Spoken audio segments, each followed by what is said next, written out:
Hi, good morning. Um, this morning I'm only here for a few minutes. I want to just show you I'm coloring butterflies. That's all I'm doing this morning is coloring butterflies. But in my ink, I was running out of ink and I get the ink. I'm in the HP ink program, so they send me new ink. Well, I had run out of all the colored was almost out, but I still had black. And I didn't want to change them both. See, I got the new instant ink, they call it.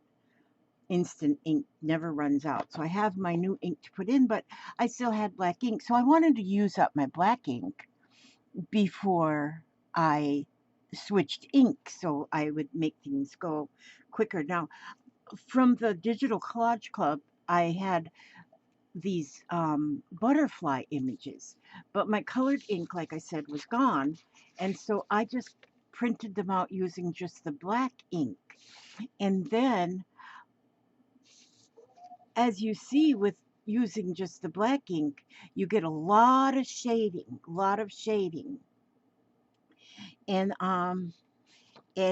so what I've done then is I've went through just with I printed quite a few to use up that ink because I know I'll use the butterflies.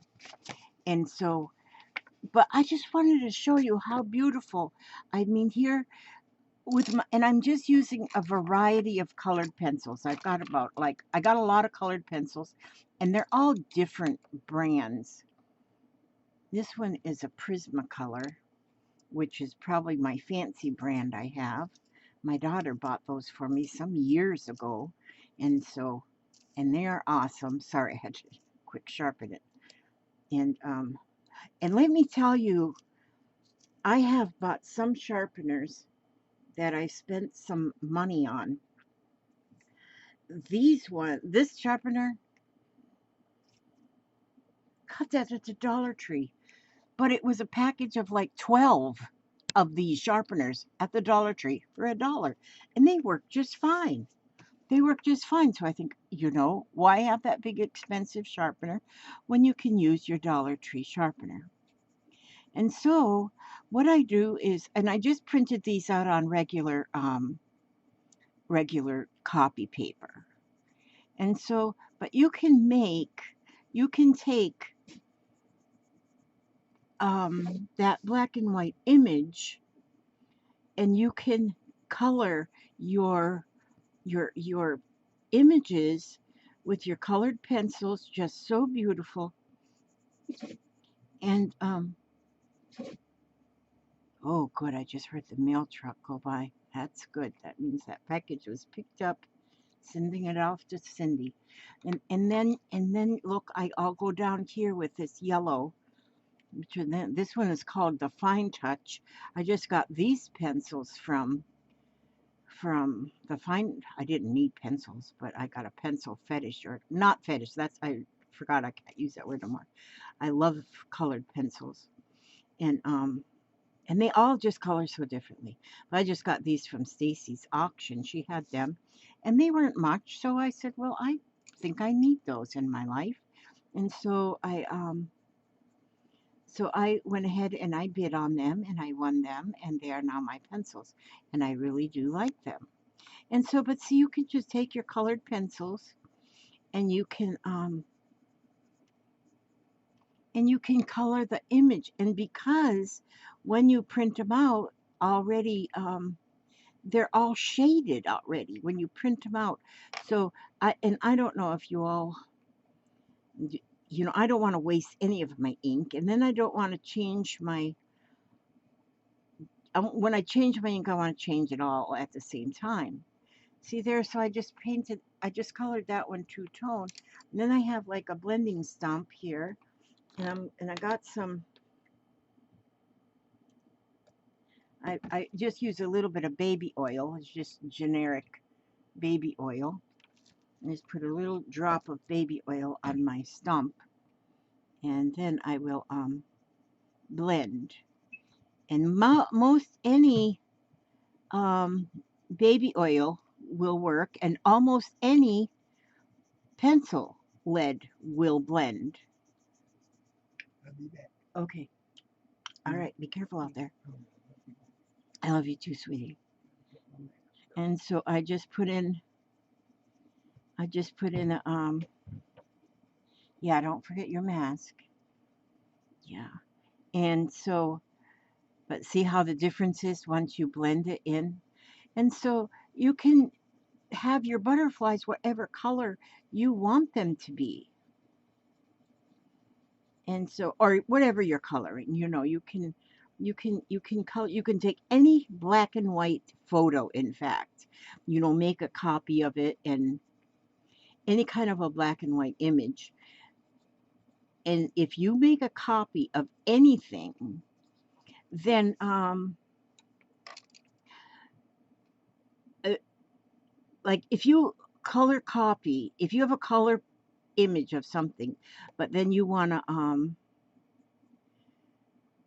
color it, just if you have a copier that does a printer that has the copier with it, which mine has a copier with it, and it was just mine was the cheapest. When I sent my husband after this printer, I said just get the cheapest one you can find. Don't spend no big money on them because I was spending too much money on printers and then they didn't last or I couldn't figure out how to use them.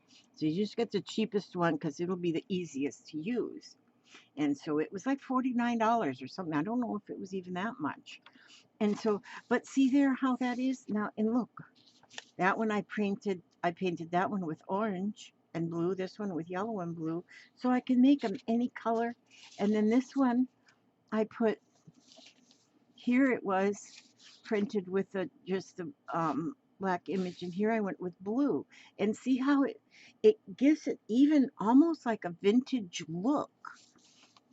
And see, this one I went over just with yellow. Well, I used the yellow and then a color of green on this one and came out over here and looked so pretty. And so, but now these ones I didn't do the blending yet on these. Look at this one, orange and yellow. Let me see, once I blend that.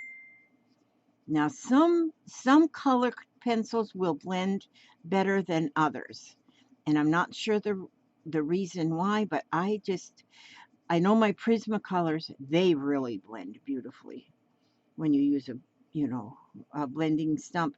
I mean, you can use just a blending stump without anything on it, and they'll blend.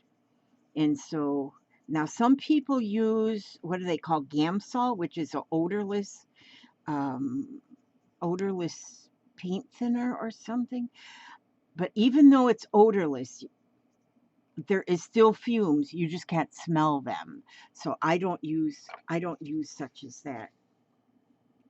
And then you can do the same thing like with our own art that you do. This is a little, I'm going to color this one too. But anyway, then you can, let's see, did I blend? I didn't blend this one. Let me see. I just dip it in my baby oil. And some people use like turpentine or anything that'll thin paint, to use for blending, to put on their little stump. And then it really brightens it up. And you don't need much, and it doesn't, just a minute, and I'll look at the bottom of the page to see if it actually blended through. I mean, if it soaked through.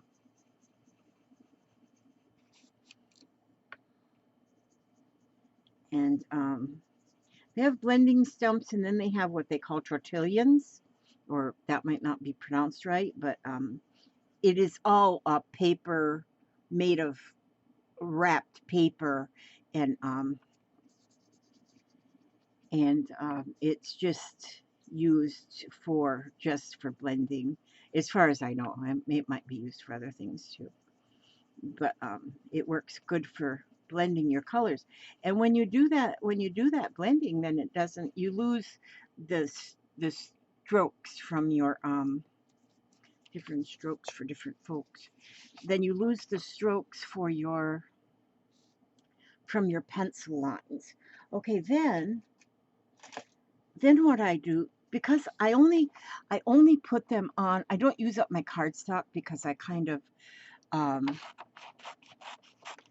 I kind of like have to hoard that because there's other things I want to use my cardstock for. So what I'm going to do here, so then when I find something that I want to use, and if I'm going to just use this particular piece on just a, all my little notes are running around there. I watch videos and then write notes, watch videos and write notes. And so then I'll take a piece of scrap cardstock. I save the scraps, you know, of course. I think all of us do save anything scrappy. And you can use your scraps of cardstock, or you can use just, well, anything. And now my cardstock scraps are hiding from me. Where did I put that envelope full of nothing but cardstock scraps? Here's a piece of black. I'm gonna put it on this black. And so then I will then in the event that if you want it to be then heavy, of a heavier consistency, and I am making a butterfly journal. I should work on that on camera one day because it's coming out so pretty. It seems like I kind of get in a zone when I'm crafting, and then I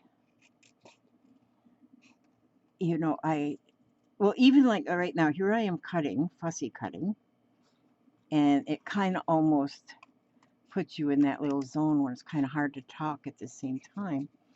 And so, but see, now I'm putting this on. This is a pretty heavy cardstock, this black. I'm not cutting out his little antennas because what I'll do is I'll use flower stamen, and I'll use that. I got some of them that I use for my antennas when I do a butterfly. I really, really need to do. I'm kind of getting ideas. I'm writing ideas now of what I want to actually do videos on because I feel like I do awesome things, and then I think, gosh, I should have did it on video. And I have also a thing about, well, I don't want to do that on video because everybody does that on video, and so I don't want to just be like a copycat. And so, but but yeah, I'm I guess I can do that if I want to. So there we go. So see, now I have that butterfly, and it's of a heavy, it's heavier, so then I'm going to take and I'll just go around a little bit with this just to give it a little bit of, okay, this one's just about dry, but I have a new one. I have a new one. Yes, I do. I have a new one, but I am not sure what I'm going to do with this. Once it's dry, if you've got ideas of what to do with your inks when they seem to be too dry to use anymore, if you've got ideas of what you do with them, it just seems terrible to throw it away.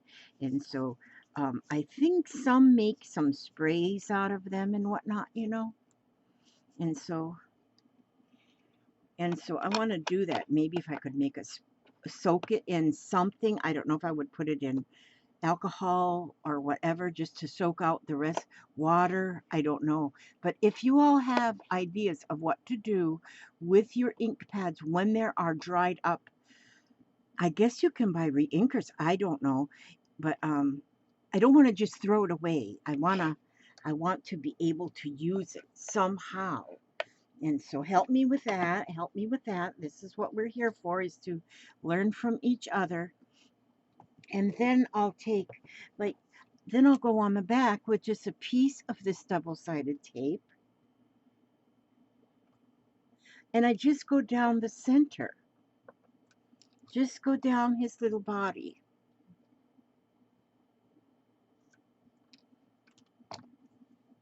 And then, oh, this is a little bit wider than his body, so I'm going to have to cut a little bit there. And I'll cut that off of there. And then when you put it down in your book, your little wings will still go upward. Your little wings will still go upward. Now they might flatten, but then when you go through the pages, it goes upward. And what you can bend them upward and make them so pretty. So like that's what I'm just saying. Now if you're running out of your, if you, like my printer has two cartridges, one's got the colored ink, one's got the black ink. My colored ink went empty. I almost only had the black ink in left. I wanted to use that black ink up before I traded and put in my new ink cartridges. And so this is one of the things I did. And even though it was a colored image, it it you know it's it, and some of the images that I printed out, like there was some, I got me a lot of butterflies though, because I love butterflies, these ones here. And so they come because there's a little bit of, I guess there was still some red in there, a little bit of the cayenne was in there. So but it didn't come into the true color. But then you can take these ones, put them on your copy machine, run a copy of it in just black and white, and it'll come all shaded. And then you'll be able to color, because these are pretty even like they are. Like these aren't supposed to be all like blue, but there's still blue in my ink. There's no yellow. There's red and blue. Maybe the yellow is all that's missing. I don't know. But I really don't like to just change my ink just when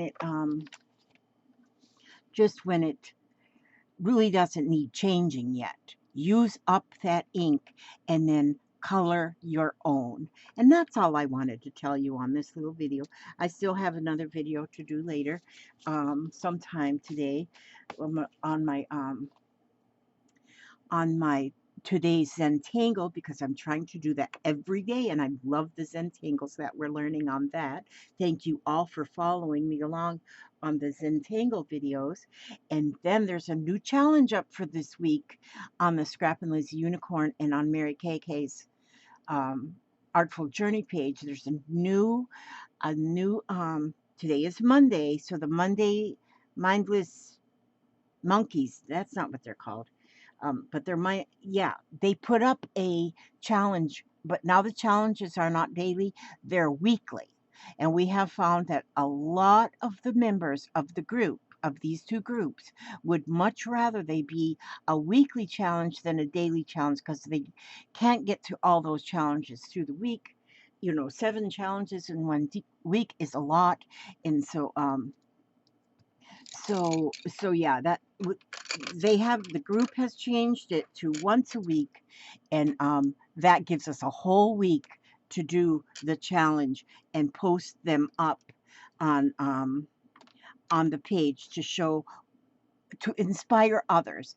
These are challenges that inspire you to see what you come up with the challenge, and then when you post your images of what you came up with, you are inspiring others with the very same challenges. And it's amazing how each person's come up different. Like we have all the same thing as a challenge, but we all read it and come up with something on our own, and it is so awesome to share those things. Okay, now for my ending here, I'm going to get my little reading book that is right here missing. Right here missing. Oh, you know what I'm going to do? I'm going to read out of my Magical Unicorn Society official handbook. And see, I was doing a very, look at that. See, I got this. Um, this here, I was doing all of these unicorns. I never did finish them all. I need to put them all in one, um, all in one, because I just learned how to make um, not the files, those things where you can, like a list that they all are related. I need to make one for my unicorns. Now, I'm going to look at here. This is so much information on unicorns. When to find unicorns. Unicorns can only be seen at certain times of the day or night and certain times of the year. So you need to consider when they're most active if you want to spot one. And now here it lists all the different kinds. There's the storm chasers, the ice wanderers, the mountain jewels, the water moons, desert flames, shadow nights, and woodland flowers. The storm chasers are closely linked to the elements, and they are especially active during extreme weather. Then there's ice wanderers. They rarely sleep, so they can be seen at all hours of the day, but they particularly love the dead of night when temperatures are at their coldest. Then there's mountain jewels. They are early risers, waking at dawn. They roam rocky mountainsides in all weathers, rain or shine. Then there's the water moons. They are especially active at twilight when the moon is rising. Water moons will be around. Okay, then the desert flames are most active at midday when the sun is at its highest and the air is the hottest. At night, when the desert cools, they huddle together for warmth. Then the shadow nights. They can only be seen in the dead of night. To see these creatures, you have to stay up very late. And then the woodland flowers. The woodland flowers have never been seen during the winter. When they hibernate in mossy caves, they return to the woods in the spring. See these shadow nights? I bet I've seen them because sometimes you can be in the dead of the night and you see a sparkle. You see a sparkle out in the field. And it's just a little sparkle. It's like a lightning bug or something. Well, we don't have no lightning bugs around here, fireflies, and so very well could be one of the shadow knights. And I'm just seeing the sparkle of his eye or the sparkle of his horn. Okay, that's from the Magical Unicorn Society. This was sent to me by Janie. I believe it was Janie. Janie, you sent me this, didn't you, Janie? But I've taken now to write, when I get a book from somebody, I write who sent it to me so I don't ever forget, because I have my memory's getting worse and worse. I'm going to be 71 years old this year. By the time I'm 81, forget, I'm not even know who I am. Okay, so anyway, thank you for this book. But I want to ask God to watch over you every step you take, every move you make, and I will see you safely and happily on the next video. God bless to you all.